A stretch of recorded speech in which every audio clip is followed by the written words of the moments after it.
আজকের এই ভিডিওতে আপনাদের দেখাবো বাহুবালির সবথেকে ইন্টারেস্টিং দৃশ্যগুলির শুটিং কিভাবে করা হয়েছিল আর তার পেছনের ঘটনাগুলি সম্বন্ধেও জানাবো। তো চলুন শুরু করা যাক।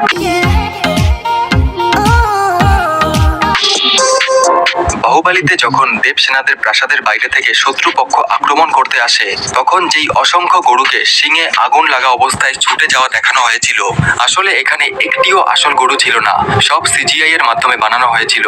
সিনটিকে শুট করার জন্য খোলা মাঠের মধ্যে বিশাল উঁচু ব্লু স্ক্রিন কাপড় দিয়ে চারিদিকে ঘিরে দেওয়া হয়েছিল। এরপর বাহুবালিকে একটি গরু থেকে আরেকটি গরুতে লাফিয়ে লাফিয়ে যাওয়ার দৃশ্যটি শুট করার জন্য আগে ডামি গরুর ওপরে প্রভাসের এই সিনটি শুট করা হয়, যাতে প্রতিটি স্টেপ একদম রিয়েল মনে হয়।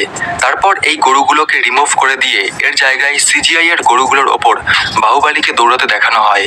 আর এখানে একটি সিনে খুব কাছ থেকে দেখানো হয় একটি সৈন্যকে গরু গুঁতো দেয়। এর জন্য একটি অবিকল দেখতে সিংওয়ালা গরুর মাথা দিয়ে একজন ব্লু ড্রেস পরা মানুষ গুঁতো দেয়। পরে ব্লু ড্রেস পরা মানুষটিকে রিমুভ করে দিয়ে সেখানে সিজিআই গরুর বডিকে যুক্ত করে দেওয়া হয়। বাহুবালিতে দেবসেনার যেই বয়স্ক আর আহত সিনে দেখানো হয়েছিল, তো সেটাকে একদম রিয়ালিস্টিক দেখানোর জন্য প্রস্থেটিক মেকআপের ব্যবহার করা হয়েছিল। তাই সবার প্রথমে তার মুখের অবিকল আকৃতি নেওয়ার জন্য এই বিশেষ পদার্থ অ্যালজিনেট ও সিলিকনের একটি ব্যাটার বানিয়ে তার ত্বকের ওপর এই প্রলেপের মোটা আস্তরণ দিয়ে রেখে দেওয়া হয়েছিল। তারপর এটি শুকিয়ে গেলে খুবই সাবধানের সাথে সেটা খুলে নেওয়া হয়। পরে সেই ধাঁচে প্রস্থেটিক স্কিন বানানোর কাজ শুরু হয়। তারপর সেটি অ্যাক্টরের মুখে বসিয়ে মেকআপ করে দেওয়া হয়। এই কারণে তাকে এতটা রিয়েল মনে হয়েছিল।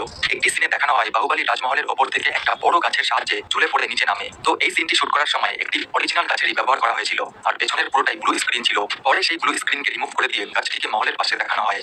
যখন শেষে বাহুবালী আর ভাল্লাল দেবের যেই ইন্টেন্স ফাইটিং সিনটা দেখানো হয়েছিল, তার প্রতিটা অ্যাকশন এস এস রাজামৌলি নিজেই করে তাদের দেখাচ্ছিল। আর মুভিতে ভাল্লাল দেবের যেই গদাটি দেখানো হয়েছিল, সেটা আসলে কাস্টমাইজ করে বানানো হয়েছিল লোহা আর ব্রোঞ্জের ব্যবহার করে। আর যখন বাহুবালী ভাল্লাল দেবের রথের মোষের মাথার উপর দাঁড়িয়ে একে অপরের দিকে অস্ত্র ছুড়ে দেয়, এই শুটিং এ বাহুবালী দুটি কাঠের তক্তার উপর দাঁড়িয়ে এই সিনটি করা হয়। পরে সেই কাঠের টুকরো দুটিকে রিমুভ করে মোষের ওপর দেখানো হয়। আর ভাল্লাল দেবের গাড়িটির সম্বন্ধে একটি ইন্টারেস্টিং ফ্যাক্ট হলো, এটি চালানোর জন্য এর ভেতরে পুরনো বুলেট বাইকের ইঞ্জিন ব্যবহার করা হয়েছিল আর তার হ্যান্ডেলের বদলে গাড়ির স্টিয়ারিং এর ব্যবহার করা হয়েছিল।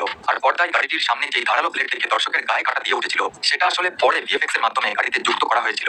বাহুবালী পার্ট 2 তে শুরুতেই দেখানো হয় শিবগামী দেবী একটানা হেঁটে মন্দিরের দিকে যাচ্ছে, কিন্তু পথে একটি হাতি পাগলের মতো তার দিকে ধেয়ে আসে আর বাহুবালী হাতিটিকে একটি বিরাট রথ দিয়ে ধাক্কা দিয়ে শান্ত করে। তো আপনি জেনে অবাক হবেন যে রথটি কোনো ভিএফএক্স নয়, আসলেই সেই রথটি তৈরি করা হয়েছিল সম্পূর্ণ কারুকার্যের সাথে। আর এরপরে হাতির পিঠে দাঁড়িয়ে বাহুবালীর যেই বিশাল তীরধনুক চালানোর সিনটি দেখানো হয়েছিল, সেই সিনটি সত্যিকারের হাতি দিয়েই করা হয়েছিল। এটি একটি পোষা হাতি ছিল। বন্ধুরা, বাহুবালী সিনেমাটি দেখে থাকলে একটি সিন আপনাদের হয়তো অবশ্যই মনে আছে। বাহুবালী যখন মাহেশমাতির ভেতরে নিজের সেনাদের ঢোকানোর জন্য বিশাল গেটের চেনটি ভেঙে ফেলে, তো এই সিনটি রামোজি ফিল্ম সিটির মধ্যেই শুট করা হয়। আর বৃষ্টির একটি অংশকে আসলেই তৈরি করা হয় আর ক্রেনের সাহায্যে সেটা মোটা দড়ি বেঁধে দাঁড় করানো হয়। তারপর এই সিনটি শুট করা হয়। পরে এই অংশটিকে ভিএফএক্স এর সাহায্যে ব্রিজের বিশাল অংশের সাথে জুড়ে বড় করে দেখানো হয়।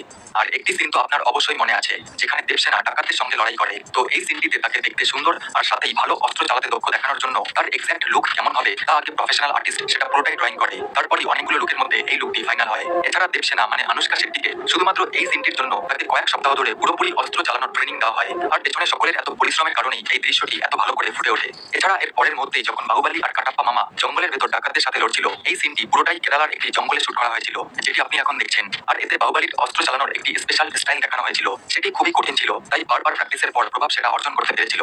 একটি সিনে দেখানো হয়েছিল বাহুবালীকে তার স্ত্রী সহ রাজবাড়ি থেকে বহিষ্কৃত করে দেওয়া হচ্ছে। তো এই সিনটি শুট করার জন্য পেছনের রাজবাড়ির একটি সম্পূর্ণ অংশকে আসলেই তৈরি করা হয়েছিল আর কিছুটা এইভাবে এই সিনটি শুট করা হয়েছিল।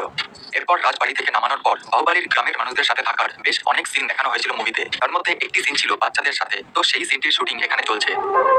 কালকের সঙ্গে যুদ্ধের সময় একটি সিনে কালকে ভাল্লাল দেবের ওপর শক্তিশালী প্রহার করে, সেই সিনটির শুটিং এখানে করা হচ্ছে। আর এই একটি শট ভুল হওয়ায় ডিরেক্টর এস এস রাজামৌলি বারবার সেই শটটি ভাল্লাল দেবকে দিয়ে করিয়ে অবশেষে তার আসল পাওয়ারফুল এক্সপ্রেশনটি পায় এবং তারপর তাকে ছাড়ে। বন্ধুরা, বাহুবালী আর কালকের যুদ্ধের একটি সিন হয়তো আপনাকেও একবার না একবার অবশ্যই ভাবিয়েছে যে যখন কালকে একের পর এক সেনাদের বাহুবালীর দিকে ছুড়ে দেওয়ার যে সিনটি দেখানো হয়েছিল, সেটা আসলে কিভাবে শুট করা হয়েছিল। তো আপনাদের বলে দিই যে এই সিনটি শুট করার জন্য দুটো লম্বা ক্রেনে মোটা কেবিল টানিয়ে দেওয়া হয়। তারপর সমস্ত সেনাকে দড়ির সাহায্যে তাদের ঝুলিয়ে দিয়ে সেই দড়ির অপর মাথা ক্যামেরার পেছনে থাকা স্পট বয়রা একসাথে জোরে টেনে নিয়ে আসে। পরে এডিটিং এর মাধ্যমে দড়ি রিমুভ করে পেছনের ব্লু স্ক্রিন সরিয়ে যুদ্ধের ময়দান বসিয়ে দিয়ে এই সিনটি দেখানো হয়।